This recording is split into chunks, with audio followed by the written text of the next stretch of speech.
আসসালামু আলাইকুম, বিবিএ নিউজে আপনাকে স্বাগত। আমি আরিফ আজাদ আছি আপনাদের সাথে। শুরুতে জানিয়ে দিচ্ছি আন্তর্জাতিক খবরের শিরোনামগুলো। নোবেলের জন্য নয়, জীবন বাঁচানোর জন্য যুদ্ধ থামাচ্ছি ট্রাম্প। পাকিস্তান এবং আফগানিস্তানের মধ্যে চলমান সামরিক সংঘাতের সমাধান করতে পারবেন ট্রাম্প। ইসরায়েলের ২০ জিম্মিকে মুক্তি দিল হামাস। ঢাকা সেনানিবাসের একটি ভবনকে কারাগার ঘোষণা। ফেরত আনা হল সৌদিতে আটকে থাকা ৩৮ কোটি টাকা।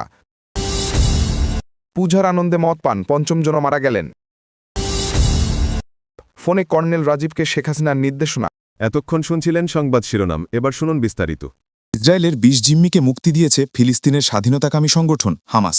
যুদ্ধবিরতি চুক্তির আওতায় আন্তর্জাতিক রেডক্রস কমিটির কাছে তাদের হস্তান্তর করা হয়। সকালে প্রথম দফায় ৭ জনকে মুক্তি দেওয়া হয়েছিল। এরপর দ্বিতীয় ধাপে বাকিদের মুক্তি দেওয়া হয়। ইসরায়েলি সংবাদ মাধ্যম চ্যানেল 12 জানায় ৭ জন জিম্মিকে সকালে আইসিআরসি দলের কাছে হস্তান্তর করা হয়।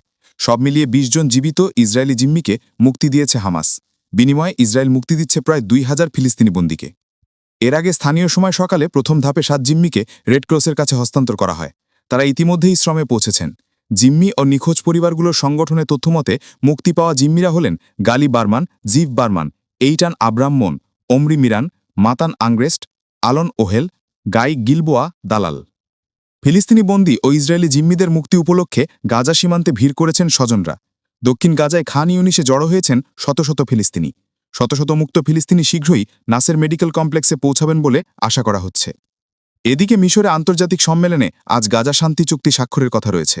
এতে সভাপতিত্ব করবেন মার্কিন প্রেসিডেন্ট ডোনাল্ড ট্রাম্প। সম্মেলনে যোগ দেওয়ার আগে ইসরায়েল সফর করবেন তিনি। ট্রাম্পের মধ্যস্থতায় ইসরায়েল ও হামাসের মধ্যে যুদ্ধবিরতি চুক্তি স্বাক্ষর হয়, যা এখনও বজায় রয়েছে। নোবেলের জন্য নয়, জীবন বাঁচানোর জন্য যুদ্ধ থামাচ্ছি। যুক্তরাষ্ট্রের প্রেসিডেন্ট ডোনাল্ড ট্রাম্প বলেছেন তিনি ইতিমধ্যে কয়েকটি যুদ্ধ থামিয়ে লক্ষ লক্ষ জীবন বাঁচিয়েছেন। তিনি জোর দিয়ে বলেছেন এটি নোবেলের জন্য নয়, বরং জীবন বাঁচানোর জন্য করেছেন। রবিবার হোয়াইট হাউস প্রকাশিত সাংবাদিকদের সঙ্গে ট্রাম্পের কথোপকথনের এক ফুটেজের প্রেসিডেন্টকে কথা বলতে শোনা যায়।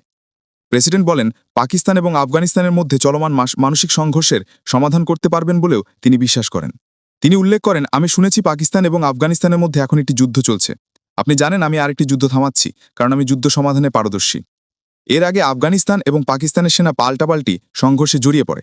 আফগানিস্তানের টোলু নিউজ জানিয়েছে লড়াইয়ে কমপক্ষে ৫৮ জন পাকিস্তানি সেনা শহীদ হন। অন্যদিকে পাকিস্তানের জিও টিভি জানিয়েছে সংঘর্ষে কয়েক ডজন আফগান সেনা প্রাণ হারিয়েছে। ঢাকা সেনাবাহিনীর একটি ভবনকে কারাগার ঘোষণা করেছে সরকার। রবিবার ১২ অক্টোবর জারি করা এক প্রজ্ঞাপনে কথা জানানো হয়েছে। তবে স্বরাষ্ট্র মন্ত্রণালয়ের কারা এক শাখা থেকে এ সংক্রান্ত প্রজ্ঞাপনের কথা আজ সোমবার মাধ্যমকে অভিহিত করা হয়েছে। রাষ্ট্রপতির আদেশক্রমে প্রজ্ঞাপনে সই করেছেন স্বরাষ্ট্র মন্ত্রণালয়ের সুরক্ষা সেবা বিভাগের উপসচিব মোহাম্মদ হাফিজ আল আসাদ। ফেরত আনা হল সৌদিতে আটকে থাকা ৩৮ কোটি টাকা। হজের অব্যয়িত ৩৭ কোটি ৯৪ লাখ টাকা ফেরত পেল ৯৯০টি হজ এজেন্সি। ২০১৭ থেকে ২০২৪ পর্যন্ত ৮ বছরে সৌদি হজ ও ওমরা মন্ত্রণালয়ের মাসার নুসুক প্ল্যাটফর্মেও আইবিএএন হিসাবে অব্যয়িত পড়ে থাকা এই টাকা ধর্ম বিষয়ক মন্ত্রণালয়ের প্রচেষ্টায় ফেরত পাচ্ছে তারা। সোমবার দুপুরে সচিবালয়ে ধর্ম বিষয়ক মন্ত্রণালয়ের সভাকক্ষে প্রেস ব্রিফিংয়ে ধর্ম উপদেষ্টা ড আয়াফম খালিদ হোসেন কথা বলেন। ধর্ম উপদেষ্টা বলেন, সরকারি ও বেসরকারি উভয় মাধ্যমে হজযাত্রীদের হজ পালনের জন্য সৌদি প্রান্তের খরচ নির্বাহের জন্য সৌদি হজ ও ওমরা মন্ত্রণালয়ের মাসার নুসুক প্ল্যাটফর্মের আইবিএএন হিসাবে বাংলাদেশ ব্যাংকের অনুমোদন সাপেক্ষে অর্থ প্রেরণ করা হয়ে থাকে। তিনি জানান, গত ৮ বছরে এই হিসাবে বাংলাদেশি হজ এজেন্সিসমূহ যে টাকা পাঠিয়েছিল তার কিছু টাকা অব্যয়িত ছিল। এই অর্থ ফেরত পাওয়ার জন্য হজ এজেন্সির দিক থেকে ধর্ম বিষয়ক মন্ত্রণালয়কে অনুরোধ করা হয়েছিল। উপদেষ্টা বলেন, এই টাকা ফেরত আনার জন্য সৌদি হজ ওমরা মন্ত্রণালয় কয়েকবার চিঠি পাঠিয়ে ধর্ম বিষয়ক মন্ত্রণালয় এবং বিভিন্ন সময় তাদের সঙ্গে অনুষ্ঠিত দ্বিপাক্ষিক বৈঠকেও এ বিষয়ে আলোচনা করেছে। তারই পরিপ্রেক্ষিতে সৌদি হজ ওমরা মন্ত্রণালয় বাংলাদেশ হজ অফিসের মাসার নুসুক প্ল্যাটফর্মে আইবিএএনে অব্যয়িত টাকা ফেরত দিয়েছে। ধর্ম বিষয়ক মন্ত্রণালয়ের অব্যাহত এবং বহুমুখী যোগাযোগের কারণেই এই অর্থ ফেরত আনা সম্ভব হয়েছে উল্লেখ করে ধর্ম উপদেষ্টা বলেন, সৌদি হজ ও ওমরা মন্ত্রণালয়ের আইবিএন হিসাবে মোট ৯৯০টি বাংলাদেশি হজ এজেন্সি অব্যয়িত টাকা জমা ছিল এবং সবকটি এজেন্সির টাকা ফেরত পাওয়া গেছে। ইতিমধ্যে ফেরত দেওয়া অর্থ বাংলাদেশ হজ অফিসের মাসান নুসুক প্ল্যাটফর্মের আইবিএন হতে এই অফিসের হজ সংক্রান্ত সৌদি ফ্রান্সি ব্যাংকে পরিচালিত অ্যাকাউন্টে স্থানান্তর করা হয়েছে। ড খালিদ জানান, হজ এজেন্সির অব্যয়িত টাকা ফেরত দেওয়ার জন্য আমাদের দাপ্তরিক সব প্রক্রিয়া ইতিমধ্যে সম্পন্ন হয়েছে। এই অব্যয়িত অর্থ ফেরত আনা এবং তার সংশ্লিষ্ট হজ এজেন্সি সমূহকে ফেরত দেওয়ার ক্ষেত্রে ধর্ম বিষয়ক মন্ত্রণালয়ের উদ্যোগ ও সদিচ্ছার প্রতিফলন ঘটেছে উল্লেখ করে ধর্ম উপদেষ্টা বলেন, পূজার আনন্দে মদ পান, পঞ্চমও মারা গেলেন। বগুড়া শাহজাহানপুরে পূজার আনন্দে বিষাক্ত মদ পানে অসুস্থ আনসার মেম্বার রেঞ্জু মিয়াও মারা গেছেন। রবিবার মধ্যরাতে শহীদ জিয়াউর রহমান মেডিকেল কলেজ হাসপাতালের আইসিইউতে মারা যান। এ নিয়ে মদ পানে অসুস্থ 5 জনের সবারই মৃত্যু হল। সোমবার দুপুরে শাহজাহানপুর থানার ওসি শফিকুল ইসলাম পলাশ এই তথ্য দিয়েছেন। মৃতরা হলেন বগুড়া শাহজাহানপুর উপজেলার খোট্টাপাড়া ইউনিয়নের খোট্টাপাড়া পূর্বপাড়ার মৃত মাহমুদ রহমান মণ্ডলের ছেলে কৃষক মিজানুর রহমান মণ্ডল লিটন 50 বছর, খোট্টাপাড়া সোনারপাড়া গ্রামের সোনার আব্দুল হান্নান খোকার ছেলে সিএনজি অটোরিকশা চালক নাসিদুল ইসলাম 27 বছর, খোট্টাপাড়া পূর্বপাড়ার সুলতান মাহমুদের ছেলে ট্রাক ড্রাইভার আব্দুল মানিক আকন্দ 30 বছর, ওই একই গ্রামের আবু বক্করের ছেলে সিএনজি অটোরিকশা চালক আব্দুল্লাহ আল কাফি 30 বছর এবং মন্টু মিয়ার ছেলে আনসার মেম্বার রেঞ্জু মিয়া 30 বছর। পুলিশ ও এলাকাবাসীরা জানান, শারদীয় দুর্গাপূজার দশমীর দিন গত 2 অক্টোবর সন্ধ্যা 7টার দিকে শাহজাহানপুর উপজেলার বেজোড়া মধ্যপাড়া সনাতন ধর্মশালা পূজা মণ্ডপের পাশে বেলতলা এলাকায় মিজানুর রহমান মণ্ডল লিটন, নাসিদুল ইসলাম, আব্দুল মানিক আকন্দ, আব্দুল্লাহ আল কাফি এবং আনসার মেম্বার রেঞ্জু মিয়া একসাথে মদ পান করেন। বাড়িতে ফেরার পর 3 অক্টোবর সকাল থেকে তাদের বমি ও পেট ব্যথা শুরু হয়। পরে তারা জানান পূজার আনন্দে মদ পান করায় অসুস্থ হয়েছেন। স্বজনরা অসুস্থ 5 জনকে পর্যায়ক্রমে বগুড়া শহীদ জিয়াউর রহমান মেডিকেল কলেজ হাসপাতালে ভর্তি করেন। সেখানে চিকিৎসাধীন অবস্থায় 7 অক্টোবর রাতে মিজানুর রহমান মণ্ডল লিটন মারা যান। পরিবারের আবেদন প্রেক্ষিতে পুলিশ ময়নাতদন্ত ছাড়াই লিটনের মরদেহ পরিবারের কাছে হস্তান্তর করে। এদিকে হাসপাতালে চিকিৎসাধীন অবস্থায় 9 অক্টোবর রাত 10টার দিকে নাসিদুল ইসলাম ও 10 অক্টোবর দুপুর 12টার দিকে আব্দুল মানিক আকন্দ এবং বিকেল 5টার দিকে আব্দুল্লাহ আল কাফি মারা যান। অবস্থার অবনতি হয় আনসার মেম্বার রেঞ্জু মিয়াকে হাসপাতালের আইসিইউতে রাখা হয়।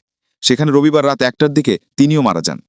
চিকিৎসকরা জানিয়েছেন বিষাক্ত মদ পানে মৃতদের কিডনি অকেজো হয়ে যায়।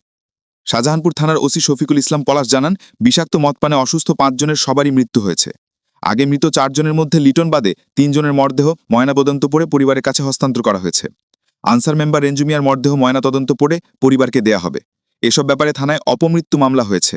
মৃত স্বজনরা মামলা করলে তদন্ত সাপেক্ষে দোষীদের বিরুদ্ধে আইনগত ব্যবস্থা নেওয়া হবে। ফোনে কর্নেল রাজীবকে শেখ হাসিনার নির্দেশনা, ধাওয়া দিলে এরা গলিতে গলিতে থাকবে, আর কোনো কথা নাই, এবার শুরুতেই দিবা। জুলাই আন্দোলন দমনে সাবেক প্রধানমন্ত্রী শেখ হাসিনা তার ডেপুটি মিলিটারি সেক্রেটারি কর্নেল রাজীবকে ফোনে নির্দেশনা দিতে গিয়ে বলেছিলেন, ওরা কিন্তু জায়গায় জায়গায় এখন জমা হতে শুরু করেছে। মিরপুর 10 নম্বর, উত্তরা, তারপরে ব্র্যাক ইউনিভার্সিটি এবং বিভিন্ন জায়গায়। শুরুতেই কিন্তু করতে হবে, একদম শুরুতেই। ধাওয়া দিলে এরা গলিতে গলিতে থাকবে, এবার আর কোনো কথা নেই, এবার শুরুতেই দিবা। এই নির্দেশনা সরাসরি গুলির নির্দেশনা ছিল বলে ট্রাইব্যুনালকে জানান চিফ প্রসিকিউটর মোহাম্মদ তাজুল ইসলাম। সোমবার 13 অক্টোবর জুলাই আগস্ট গণঅভ্যুত্থানে সংঘটিত মানবাধিকার বিরোধী অপরাধের মামলায় সাবেক প্রধানমন্ত্রী শেখ হাসিনা ও সাবেক স্বরাষ্ট্রমন্ত্রী আসাদুজ্জামান কামাল সহ 3 জনের বিরুদ্ধে দ্বিতীয় দিন যুক্তিতর্ক উপস্থাপন শুরু হয়। এই সময় ট্রাইব্যুনালে ডি ডেইলি স্টারের একটি স্পেশাল ভিডিও রিপোর্ট প্রদর্শন করেন চিফ প্রসিকিউটর। রিপোর্টে ক্ষমতাচ্যুত প্রধানমন্ত্রী শেখ হাসিনার একটি অডিও কল রেকর্ডের কথোপকথনের কথা বলা হয়। পরে প্রসিকিউশন সেই অডিও কল রেকর্ডটিও ট্রাইব্যুনালকে শোনান। পরে চিফ প্রসিকিউটর তাজুল ইসলাম কোর্টকে বলেন, শেখ হাসিনার সঙ্গে কথোপকথনের অপরপক্ষের ব্যক্তি হলেন colonel Rajiv, deputy military secretary. Sheikh Hasina গত বছর 19 জুলাই এই নির্দেশনা দিয়েছিলেন বলে জানান চিফ প্রসিকিউটর। কর্নেল রাজীব বর্তমানে পলাতক রয়েছেন বলেও জানান। দর্শক, এতক্ষণ আমাদের সাথে থাকার জন্য আপনাদের আন্তরিকভাবে ধন্যবাদ।